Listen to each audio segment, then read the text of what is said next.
Le programme Entre femmes vient pour vous donner la bonne direction pour votre cocon familial, votre travail, vos relations, mais principalement pour votre intérieur. Le but du programme Entre femmes est de vous donner la réponse à votre affliction en vous donnant la bonne direction pour vous donner la vision qui vient d'en haut. On est à l'antenne de Entre femmes.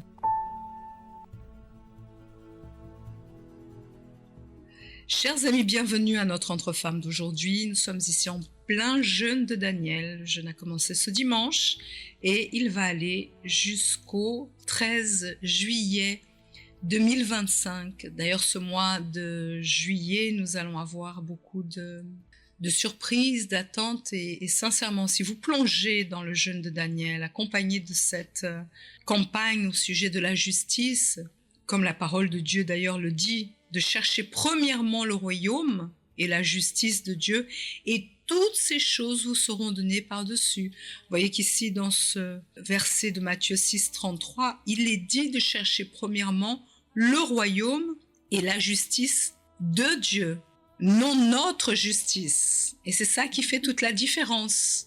Et nous avons ici plusieurs interlocuteurs. D'ailleurs, nous avons en ligne le pasteur Carlos et son épouse, Madame Viviane, qui sont de la thérapie de l'amour.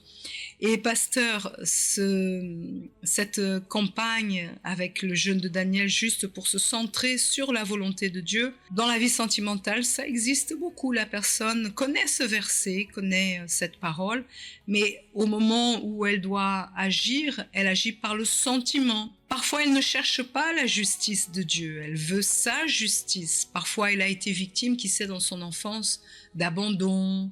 On lui a tourné le dos, elle n'a pas eu de bonnes références au niveau parental, au niveau sentimental, elle n'a pas eu l'affection qu'elle devrait avoir. Et bien entendu, en général, la personne, elle cherche à se tourner vers quelqu'un et elle croit que la justice qu'elle aura, c'est lorsqu'elle aura quelqu'un qui puisse l'aimer. Sauf que elle oublie que tout d'abord, elle doit chercher Dieu avant toute chose, son royaume.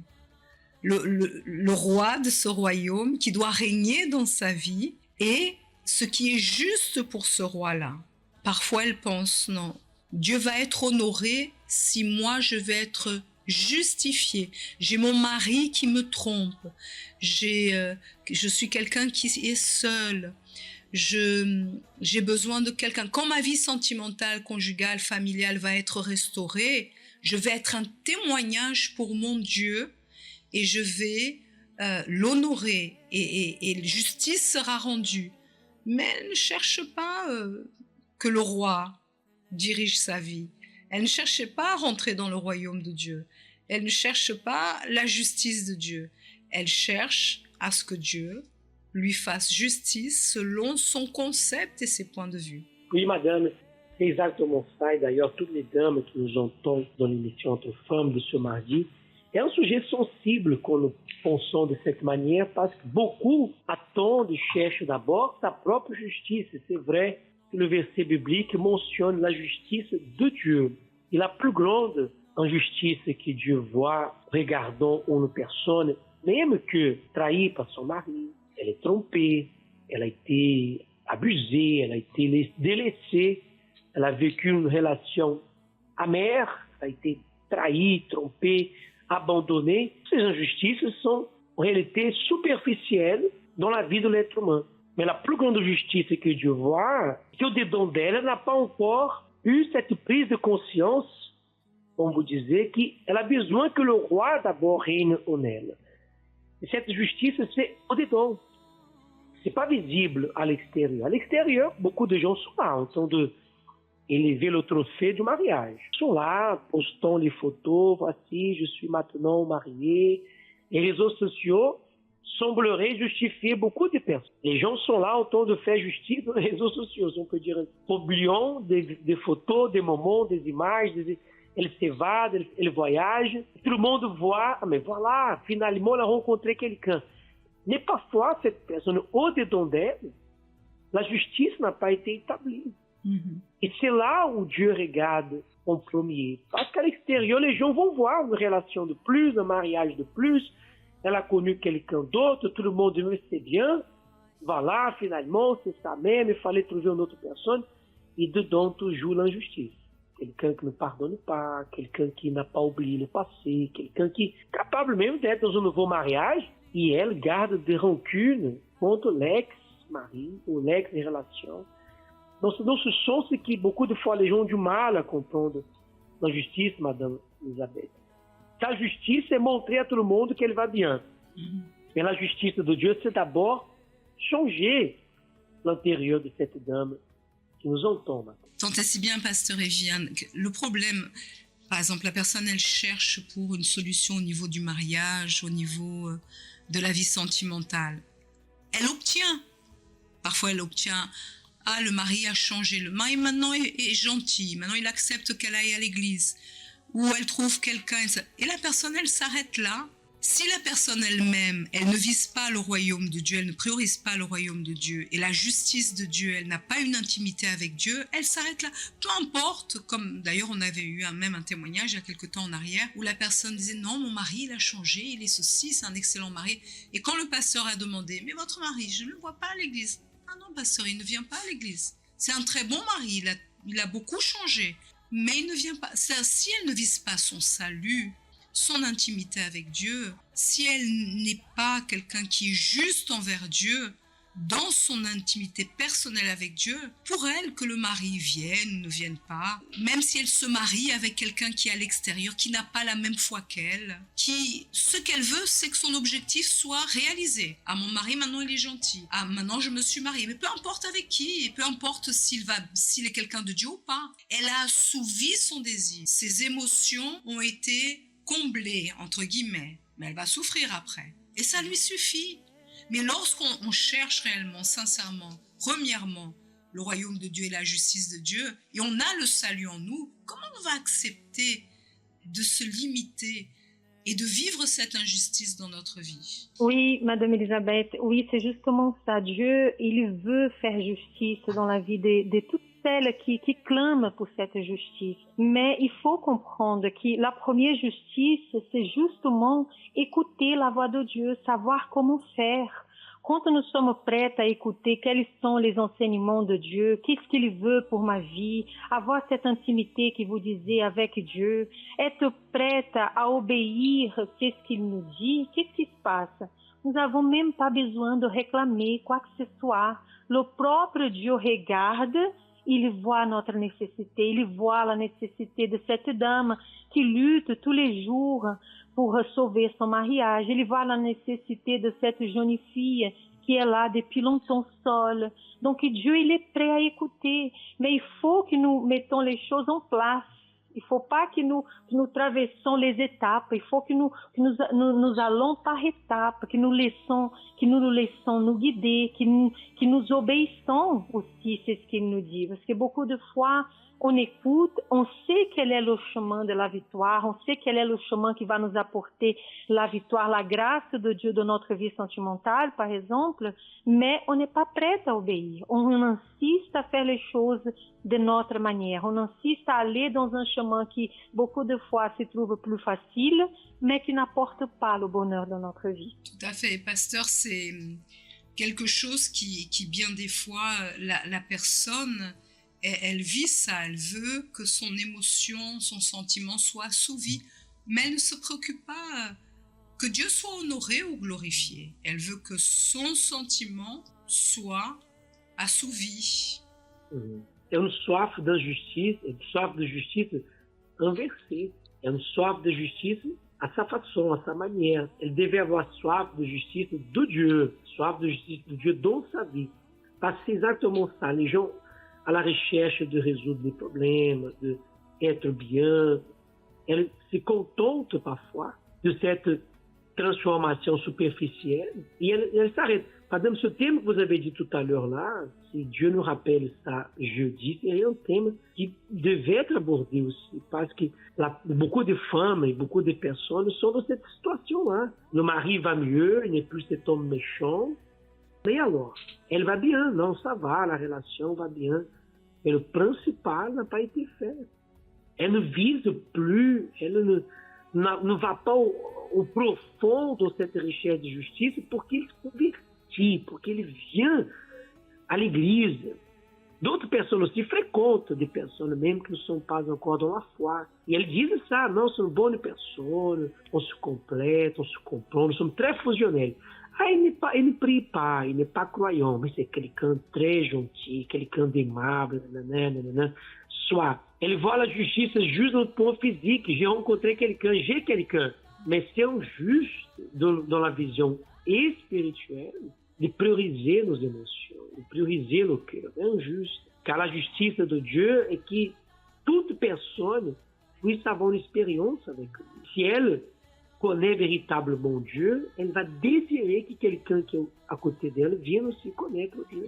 Dans mon cas avec Viviane, je me rappelle, quand j'ai voulu la fréquenter au départ, elle était à l'église au premier. Et moi, je suis arrivé après, sans trop comprendre le sens de justice à l'époque. On ne comprenait pas, on était tout récent arrivé. Mais je voulais à tout prix la fréquenter. Mais aujourd'hui, je vois que c'est injuste. Elle était dans la foi et moi, non. Aujourd'hui, je vois que c'est injuste. Si elle aurait accepté qu'on continue une fréquentation sans avoir une conversion véritable, c'est rien injuste. Et si une relation est basée dans l'injustice, mariage dans l'injustice, le couple va vivre certainement un cauchemar que seulement Dieu pourra aider après, madame.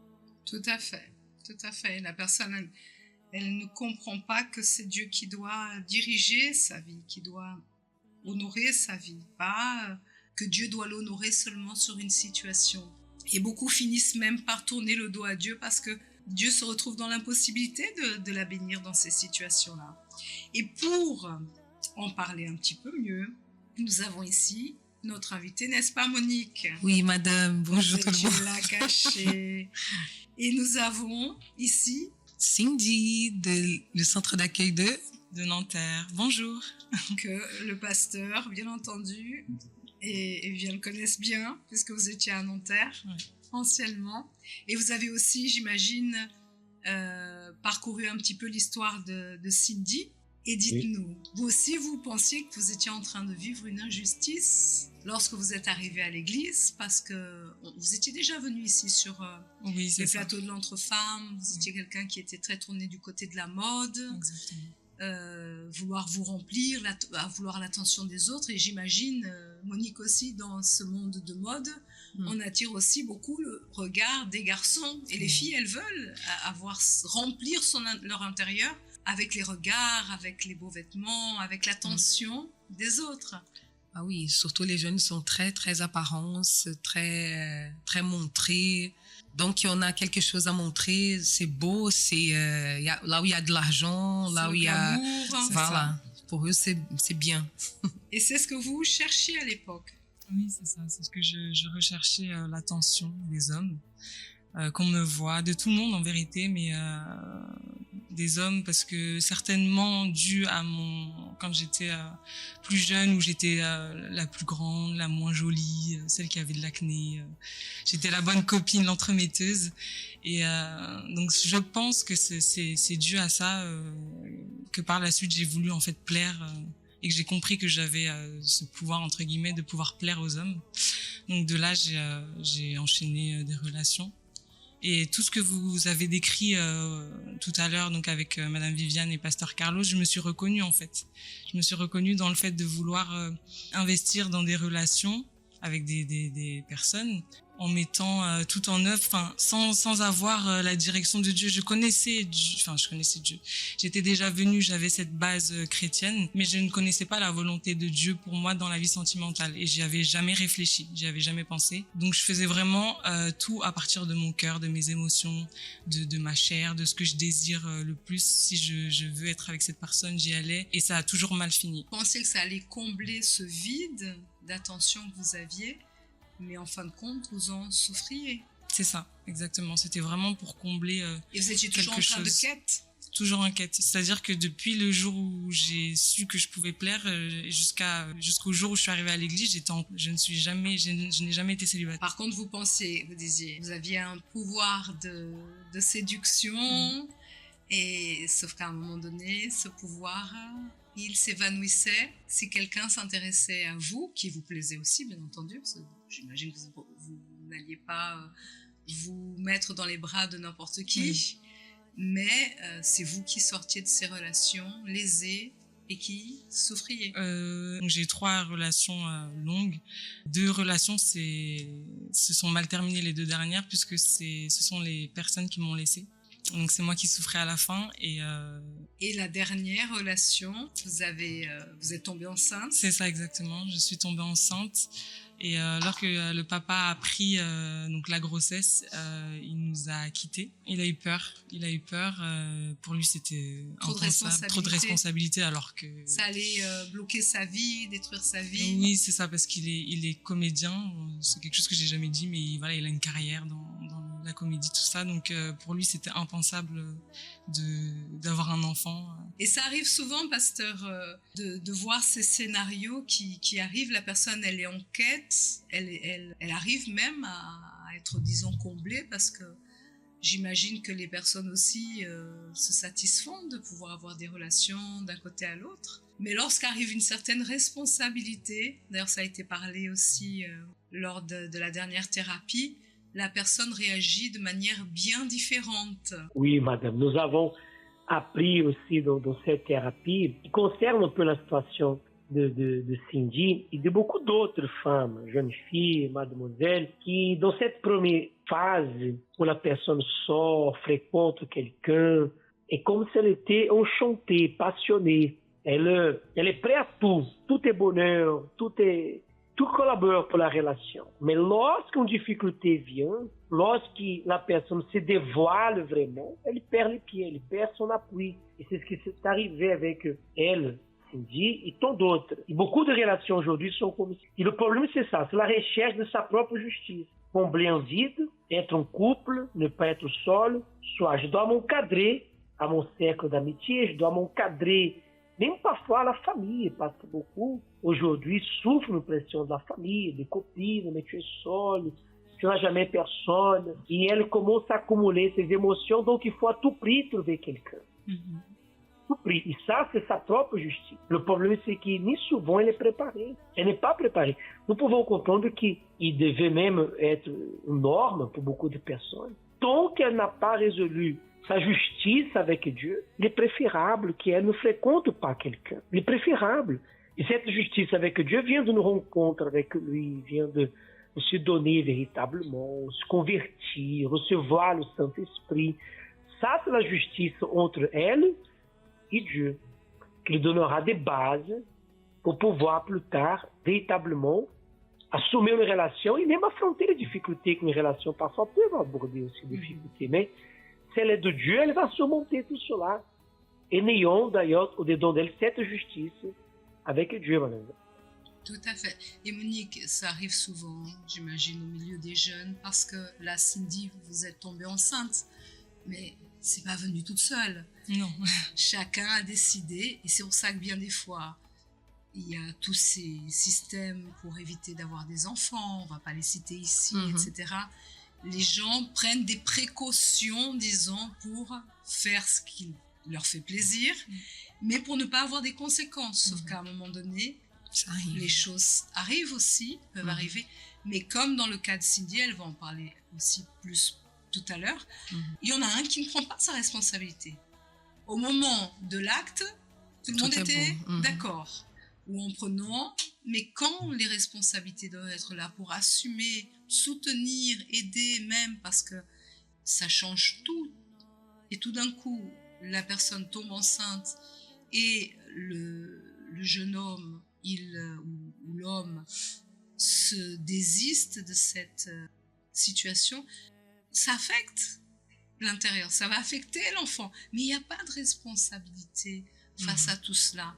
Et beaucoup se lancent dans des aventures juste pour assouvir ses besoins. Et ça, c'est une alerte aussi, parce que ça existe au sein de l'Église aussi. Oui. Le monde attire, le monde appelle. Et le jeûne de Daniel, c'est pas seulement un jeûne télévisé, vous qui nous écoutez, c'est aussi pour couper toutes ces invitations qui viennent plaire à Dieu.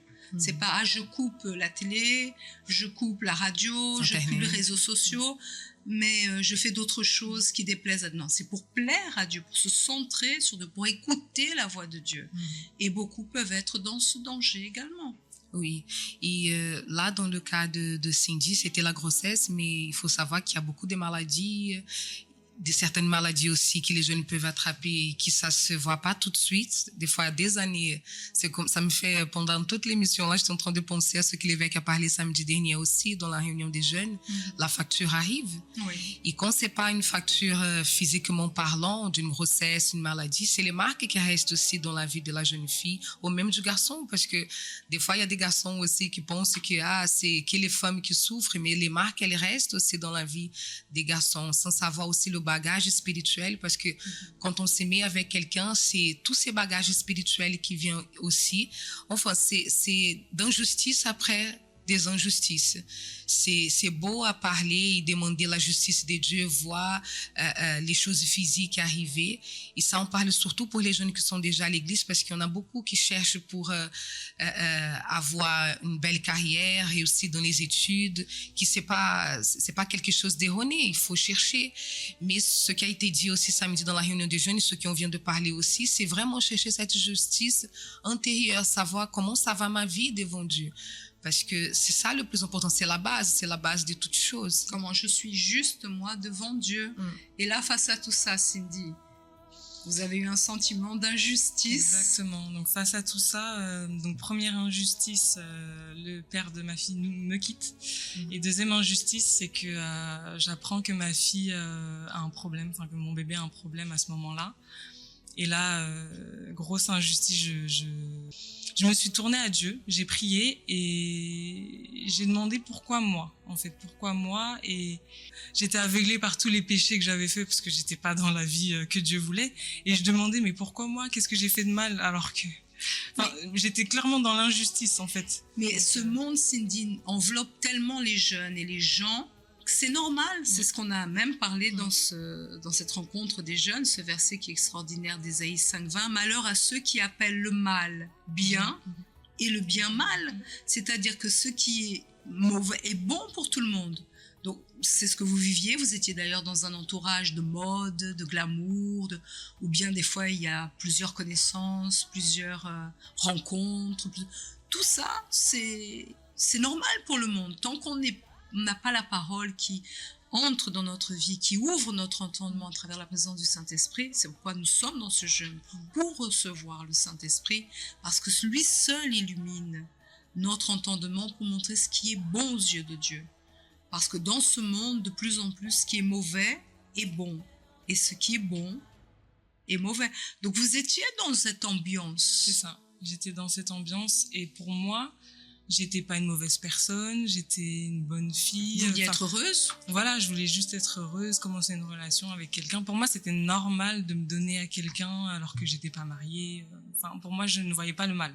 Surtout que les valeurs du mariage sont de plus en plus annulées. Il y a de moins en moins de mariages, donc où est le problème? C'est ça. Pour moi, c'était une énorme injustice. Je ne savais même pas, je ne voyais même pas que c'était moi qui étais dans l'injustice face à Dieu.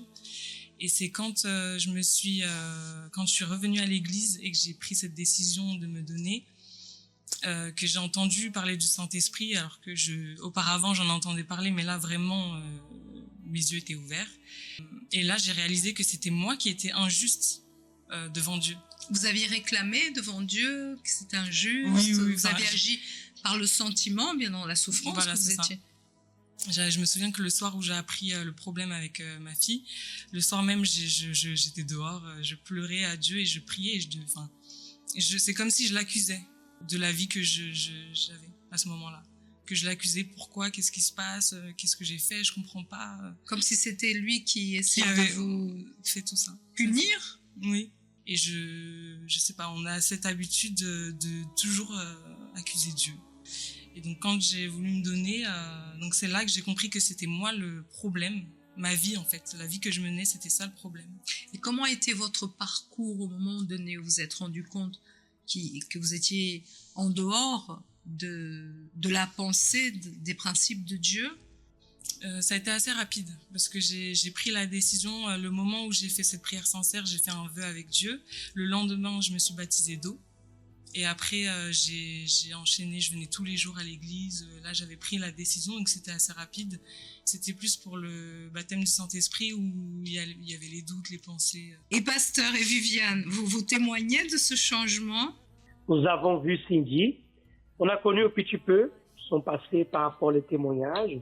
Et en arrivant à l'époque à Nanterre, tout à fait, nous avons rencontré un autre Cindy, maintenant engagé dans sa foi, ferme dans ses propos, luttant pour avoir ses victoires, ses conquêtes extérieures. C'était une autre pensée, une autre Cindy qui ne se lamentait pas, même face, parce que, excusez-moi de vous couper, mais face à l'enfant qui était là, Viviane aussi qui venait à l'ébéi, qui avait ses quelques difficultés. Est-ce qu'il y avait une lamentation? Est-ce qu'il y avait un langage ou venir vous voir, pasteur et Viviane, pour vous dire mais je supporte plus, je suis fatiguée de tout ça? Non, il y avait vraiment, madame, un changement par rapport au témoignage qu'on connaît de Cindy. Donc, on accompagnait aussi un petit peu sa venue à l'église avec la petite Marley, qui venait aussi souvent à la petite école. Et je voyais pas Cindy réclamer de quoi que ce soit. Elle était là battante dans la foi.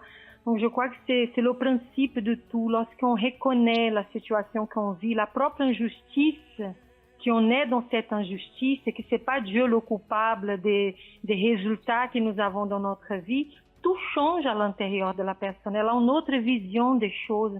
Malgré les difficultés, parce qu'il y a la difficulté de la petite toujours avec elle, elle était là dans la lutte et tout, elle était là dans les propos de mardi pour lutter encore pour sa fille et tout, malgré ces difficultés, mais la mentalité est une autre. On voit que lorsque Dieu il rentre, lorsque la personne laisse Dieu guider sa vie, il change la mentalité. La personne ne pense plus comme avant. Ses intérêts ne sont plus comme ceux qu'elle avait auparavant. Donc, tout change. Donc, on voit une autre personne. La personne, elle change sans pourtant dire « j'ai changé ». C'est les autres qui remarquent le changement dans la vie de la personne. Ça, c'est évident. Et c'est cette opportunité, pasteur, que vous voyez que Cindy a saisi au lieu. Et il y a deux choix.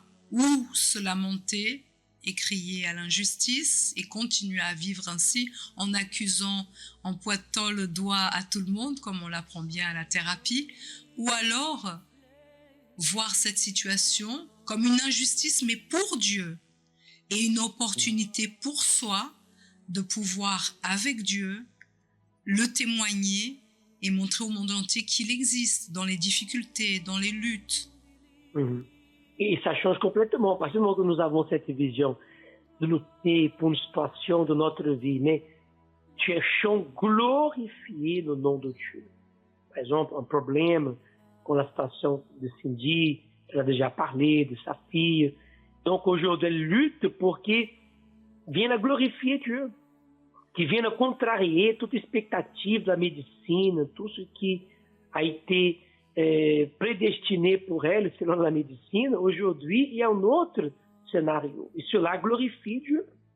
Glorifie Dieu parce qu'elle lutte avec un objectif maintenant.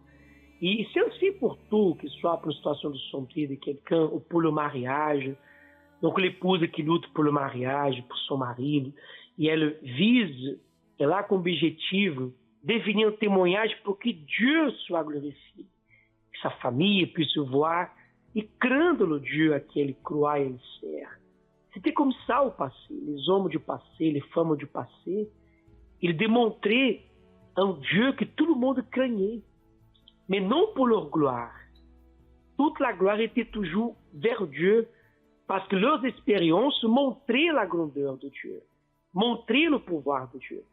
Et si aujourd'hui, toute femme, elle a cette vision d'affronter ses luttes, ses problèmes, mais non le but de montrer à tout le monde, voilà ma victoire. Non, non, non, tout simplement, les gens verront Dieu en elle, et Dieu sera glorifié selon les victoires qu'il va l'accorder, madame, à fur et à mesure qu'elle persévère dans la foi.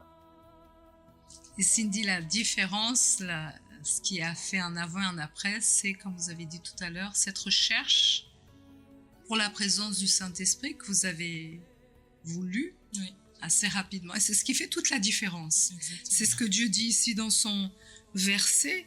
Si on cherche son royaume et sa justice, premièrement, qu'est-ce qui va se passer? Toutes ces choses vous seront données par-dessus. Et c'est pas seulement des choses physiques.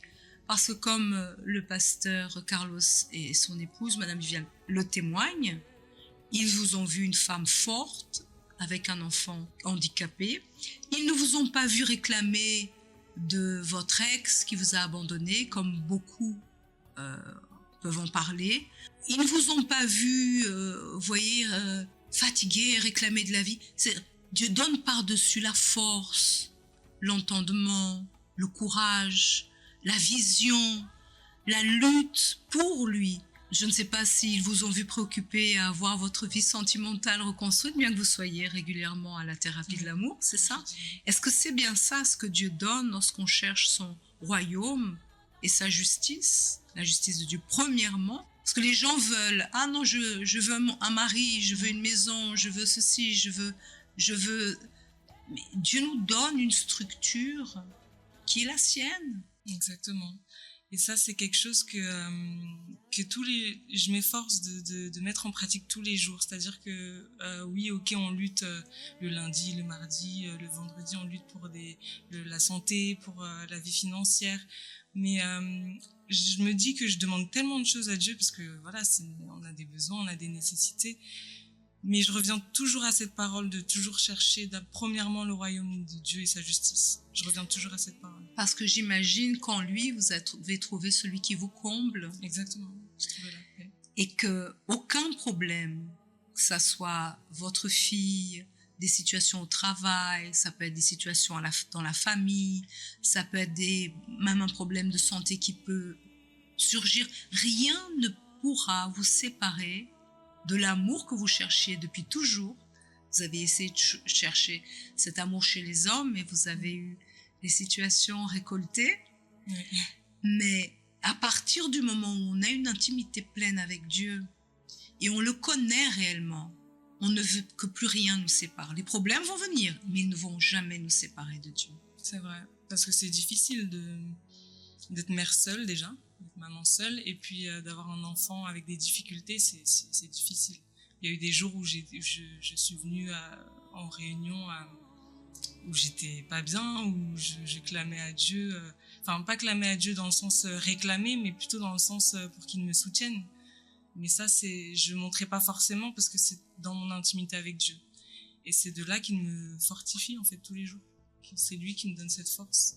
C'est pour ça que voilà, rechercher premièrement le royaume de Dieu et sa justice, c'est vraiment, faut garder ça en tête, même si oui, là, j'aspire à me marier quand même, à avoir quelqu'un, une meilleure situation financière, j'ai des nécessités, mais je garde toujours en tête ce verset et je mets en pratique. Et qui vous soutient. Et c'est ce qui doit arriver, Monique, dans la vie des jeunes. D'ailleurs, on était là aussi ce samedi, dans cette rencontre, et on voit la nécessité que les jeunes s'attachent à la parole de Dieu. Vous voyez, c'est ce verset que Cindy nous dit, et qui est le même. Elle s'attache à ce verset. Quand viennent les situations délicates, les problèmes, les situations qui veulent nous faire revenir en arrière, nous décourager, nous faire regarder la situation comme si c'était une vérité, alors que la vérité, c'est celle qui est dans la parole. Au lieu que la personne reste en Jésus, qui est le chemin, le seul chemin. La vérité, c'est lui qui va lui donner la vie. La personne s'éparpille partout au lieu de plonger dans la parole de Dieu. Oui, et c'est la parole de Dieu qui nous donne ce courage de se maintenir dans des moments difficiles comme ça. Et parmi les jeunes, c'est vrai qu'on travaille beaucoup dans ce sens d'amener à chaque fois à parler aux jeunes, d'avoir cette intimité avec la parole de Dieu, parce que c'est de là où vient notre soutien. Et c'est vrai que si on ne connaît pas la parole, que c'est les pensées de Dieu, c'est difficile de chercher d'abord le royaume de Dieu, parce que les difficultés, c'est vrai qu'elles sont là. On vit dans un monde où on se croit tellement juste et on ne voit pas cette injustice que des fois nous faisons envers Dieu. Donc c'est seulement quand on a cette intimité avec la parole de Dieu qu'on a cette indépendance. Les jeunes cherchent tellement à être indépendants dans ce monde, mais ils sont de plus en plus esclaves. Et c'est dommage que même en étant dans la présence de Dieu, en entendant la parole tous les jours, les propos, tout ce que l'Église elle nous apporte, et que même ainsi la personne elle fait comme si elle n'entendait pas. Elle finit par tourner le dos à Dieu et vouloir chercher d'autres conseils ailleurs. Et Cindy, c'est des luttes parce que les situations, c'est pas comme un coup de baguette magique et ça a complètement transformé votre vie. Vous luttez, vous sentez, mais c'est le Saint-Esprit qui vous soutient. Et c'est cette soif qu'il est bon de passer aux gens et de leur montrer que réellement les luttes, elles sont là. Mais le seul à nous soutenir, c'est le Saint-Esprit. C'est ça. Les luttes sont là. Quand j'étais dans le monde, j'avais des luttes, j'étais toujours désespérée. Parfois, j'endormais pas la nuit, des situations que je pouvais avoir. Mais aujourd'hui que j'ai le Saint-Esprit, que j'ai Dieu avec moi, je sais que je ne suis pas toute seule. En fait, les luttes, et je sais que toutes les luttes qui viennent, qui sont là dans ma vie, ce sont des luttes que je pourrais surmonter parce que j'ai Dieu et parce que c'est lui qui permet et il va pas me mettre des choses que je ne peux pas surmonter. Il est le remède pour toutes choses. Ouais. Dépression, anxiété, tout ce qui s'ensuit, que beaucoup de personnes stressent, toutes les personnes vivent ce genre de choses. Il est le remède pour tout cela. Il nous a, même dans les situations délicates, on sait en qui on croit, on sait en qui on espère. Et vous avez du mal à dormir? Non, là je dors comme un bébé. C'est Marley qui me réveille. C'est qui vous réveille. Et pasteur, c'est ça qui doit arriver aussi dans la vie sentimentale et familiale, conjugale de toute personne, faire du Saint-Esprit cette priorité. Parce que même si les bombes, les situations explosent dans tous les sens dans la vie de la personne, elle sait en qui elle croit. Oui. Et surtout, Madame Elisabeth, et toutes les dames qui nous entendent, vie sentimentale, mais pas tous les jours. Pleurs, bonbons, cadeaux. Vie sentimentale, et là, c'est épreuves. Là, elle a besoin de renonce. Elle a besoin d'ouvrir main de sa propre volonté. Et c'est le Saint-Esprit qui nous aide à faire cela quotidiennement. Tous les jours, Cindy, elle disait ça. C'est tous les jours que je fais les efforts pour me maintenir dans la foi. Vie sentimentale aussi, mariage. Et pour qu'il se maintienne, le couple a besoin du Saint-Esprit. La femme a besoin du Saint-Esprit pour pouvoir tous les jours faire ce travail honnête, de prendre soin, d'aimer, de respecter. Et vice-versa, tous les deux font le travail, mais le Saint-Esprit est notre appui. Toute relation sentimentale appuyée seulement dans le sentiment, dans l'émotion, dans le physique, ne va pas tenir longtemps. Cette phase va passer. On revient à la thérapie, la dernière thérapie. Cette première phase va passer. Et c'est quand elle passe que beaucoup de gens se voient déçus. Ah, mais je n'attendais pas ça. Je ne pensais pas que tu allais faire ainsi, que tu allais faire cela. Si elle n'a pas le Saint-Esprit, donc véritablement, elle n'aura pas un support pour pouvoir donner suite à cette relation, madame. Tout à fait. Et l'amour, pasteur, il est égoïste. Parce que là, Cindy, votre témoignage, une relation ne marchait pas, vous passiez à une autre. C'est ça. Est-ce que c'était vraiment de l'amour? Non, et justement, si je peux rebondir par rapport à ce que dit pasteur Carlos, avec Dieu, j'ai appris ce que c'est que aimer, que l'amour. Parce que j'étais égoïste, j'étais injuste dans ma façon d'aimer. De chercher à assouvir votre déjà sentiment. Ça, et je voulais en fait, je ne voulais pas donner. Ou alors, si je donnais, il fallait que je reçoive aussi. Moi, je voulais juste recevoir, en fait. Des fleurs, des cadeaux. Je voulais juste qu'on me donne. Et avec la thérapie, du coup, de l'amour, j'ai appris que aimer, sincèrement, comme Dieu aime, c'est donner. C'est moi qui dois donner, en fait. Et sans rien attendre en retour. Et ça, c'est déjà, à partir de là, j'étais déjà injuste dans ma façon d'aimer. Donc, Dieu, il a rétabli cette justice aussi Vous avez ouvert votre entendement. Exactement. D'ouvrir mon entendement, ma vision et il a tout déconstruit de ce que le monde a mis en moi à travers les films, les séries, je sais pas, les fréquentations. Il a tout déconstruit pour reconstruire et dire voilà, c'est comme ça que tu dois aimer, c'est comme ça, tac, tac, tac, par rapport à sa parole et à la thérapie de l'amour et à ma façon. Après avoir mis en pratique aussi avec mon entourage, mes parents, ma sœur, tout change, tout a changé. Donc ça, c'est très fort aussi. Et c'est pourquoi Pasteur et Viviane, beaucoup finissent par souffrir parce que la place de Dieu n'est qu'à Dieu. Oui, c'est ça, madame. Et c'est dommage que pas beaucoup de personnes nous comprennent ça, honnêtement, même à l'église, parce que le Saint-Esprit nous donne tout ce que nous avons besoin. Il nous donne tout, on n'a pas besoin de chercher si loin, ailleurs, à accomplir notre volonté, à faire ce qu'on veut, à réaliser les désirs de notre cœur pour essayer d'être heureuse, parce que les résultats, nous voyons pas. Donc, c'est bien visible dans la vie de notre propre famille, de notre propre entourage, on voit la souffrance, la tristesse d'un mariage détruit, la personne qui est seule, qui souffre, qui a passé dans la main de un, de l'autre, comme disait Cindy tout à l'heure, qu'elle cherchait dans des relations. Donc, c'est dommage de voir que les personnes ne comprennent pas cela. Et nous avons un Dieu si proche, un Dieu qui nous écoute, le Saint-Esprit qui veut habiter en nous pour nous diriger, pour nous enseigner à prendre des bonnes décisions, pour nous montrer quel est le chemin. Le laisser guider. Quand on nous laisse guider, on souffre moins. On souffre pas, en fait. On est tranquille, on est en paix, on dort en paix. Comme elle a dit, Cindy, on dort en paix parce qu'on sait que Dieu, il est au contrôle de toutes choses. Donc, c'est le conseil que nous pouvons laisser à toute personne, de laisser cette place. Ça, c'est la vraie justice.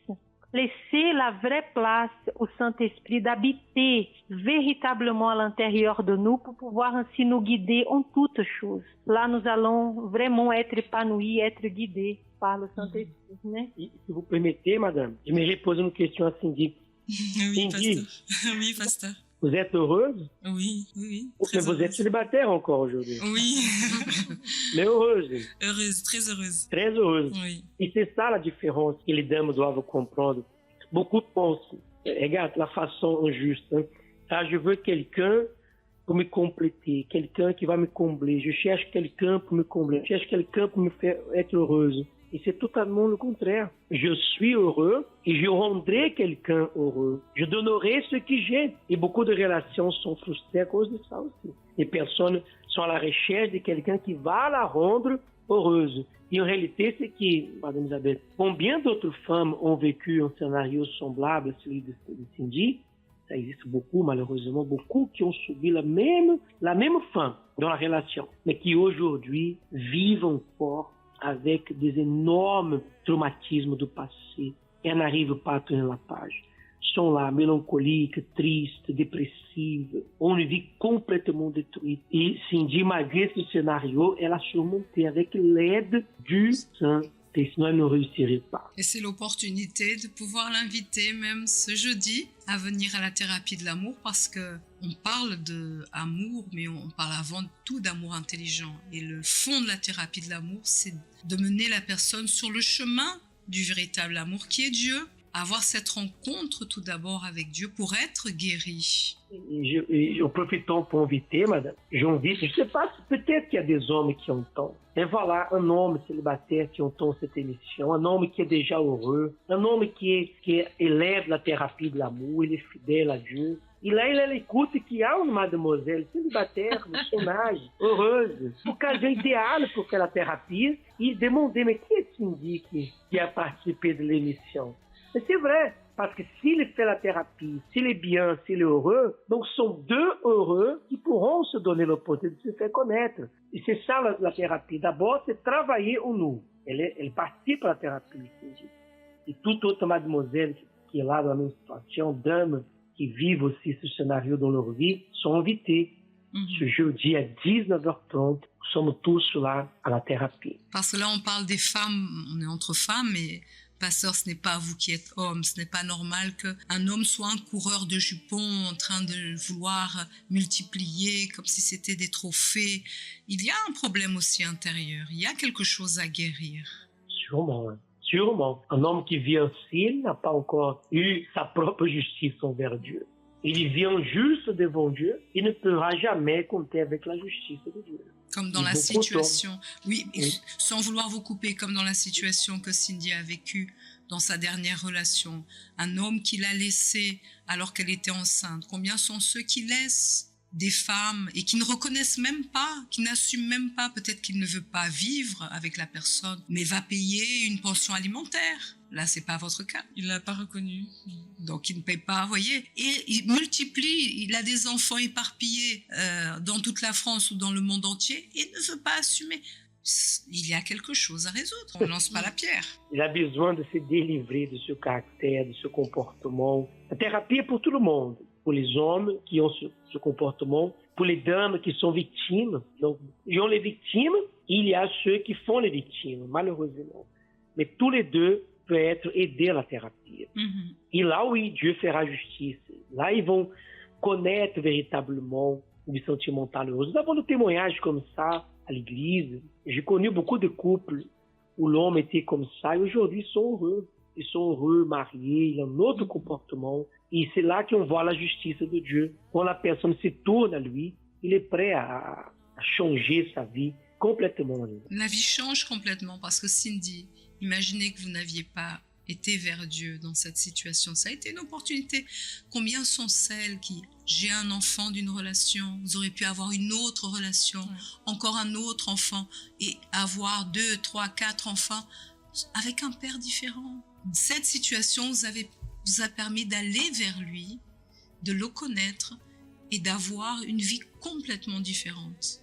Exactement. Je n'ose même pas imaginer où est-ce que je serais si je n'étais pas dans la présence de Dieu aujourd'hui. J'ai cette conviction que c'est qu'il a permis cette situation pour me ramener à lui, puisque je connaissais le centre d'accueil depuis des années. Je venais, j'étais même venue avec quelqu'un, mais je résistais beaucoup. J'avais peur, j'avais des doutes, mais je pense que là c'était l'ultime appel, sinon je ne sais même pas où est-ce que je serais. C'est pourquoi vous qui nous écoutez, que ce soit homme, femme, d'ailleurs encore un verset de ce samedi dernier en Ésaïe 5:21 qui m'a beaucoup marqué. Malheur à ceux qui sont sages à leurs yeux et qui se croient intelligents. Parfois la personne, elle veut enchaîner des relations. Elle enchaîne des relations, elle a des enfants, elle pense qu'elle est à la recherche et que c'est par ce moyen-là, avec cette personne-là qu'elle va être heureuse ou en prenant ce chemin-là. Ne soyez pas sage à vos propres yeux. Ne pensez pas que c'est être intelligente que de choisir ou intelligente ce chemin-là. La meilleure option, c'est de plonger notre vie dans la parole de Dieu et en étant dirigé par la présence de Dieu, par le biais du Saint-Esprit. C'est pourquoi nous sommes dans ce jeûne de Daniel, où vous avez toutes les opportunités. On parle de justice, on se sépare de ce monde. Dieu ne vous lancera jamais la pierre, peu importe la condition où vous vous trouvez. Mais cessez de souffrir la parole du malheur à vous si vous pensez être sage. Quelque chose va se produire et ça sera une marque qui va arriver. Mais même ainsi, j'ai les portes ouvertes pour pouvoir vous accueillir. C'est l'invitation du Saint-Esprit.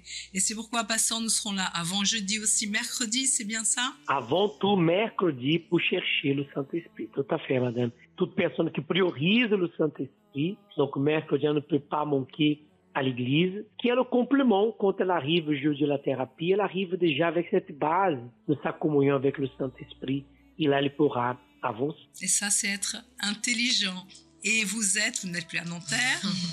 Nous sommes donc bien ici à Saint-Maur, Champigny-Saint-Maur, 42 bis, avenue de Verdun, à 7h du matin, à 10h, à 15h, 19h en portugais et à 20h en français. Dans toute Île-de-France, mercredi, c'est pareil.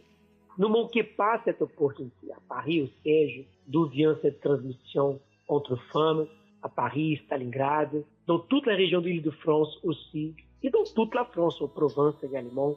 Ceux qui ont besoin de connaître l'adresse, comment participer, il suffit de contacter la ligne Ami 24 heures, 01 53 35 85 11.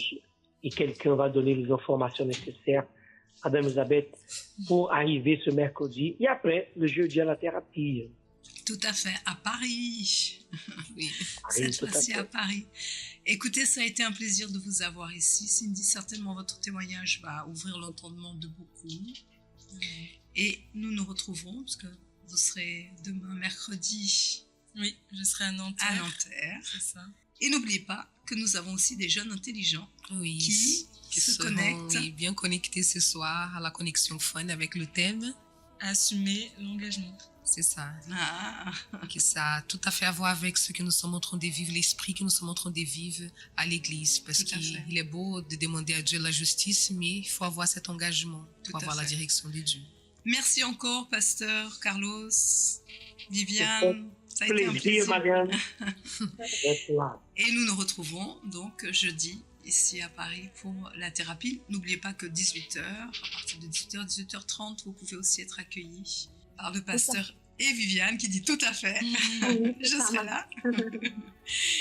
Et vous avez quand même, vous qui nous occupez, de grandes opportunités. Si vous ne venez pas ou n'avez pas, c'est parce que vous ne voulez pas. Parce qu'en tout cas, tout le monde se met à disposition pour pouvoir vous aider sans vous jeter la pierre et sans vous pointer du doigt et sans vous accuser. C'est bien ça, Cindy? Oui, oui.